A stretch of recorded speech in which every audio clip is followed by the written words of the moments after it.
দেখছেন সবার খবর, সবার নজর, বার্তা এক নজর। আজ মহাপ্রভু জগন্নাথ দেবের স্নানযাত্রা আগামী 16 তারিখ হুগলি জেলার শ্রীরামপুর মাহেশের ঐতিহাসিক রথযাত্রা। ঠিক তার 15 দিন আগে অনুষ্ঠিত হলো প্রভুর স্নানযাত্রা। সকাল থেকে মাহেশ জগন্নাথ দেবের মন্দিরে সাধু সাচরক সকাল 8:55 আগে এক এক করে মন্দিরে সংলগ্ন স্নানবেদিতে জগন্নাথ, বলরাম, সুভদ্রাকে আনা হয়েছে। 28 ভরা গঙ্গা জল, 1.5 মণ দুধ সহকারে স্নান করানো হলো প্রভু জগন্নাথ দেব।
জয় জগন্নাথ, হরিনাম করুন, জয় জয় হরিনাম করুন।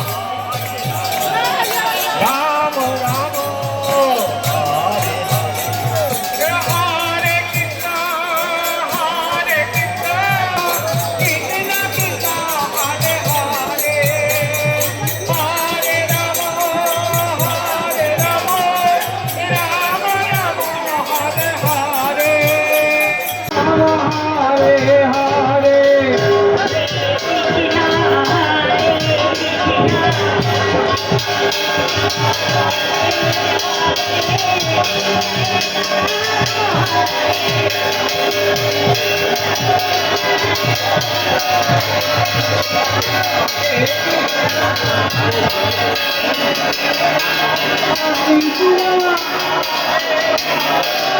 কৃষ্ণ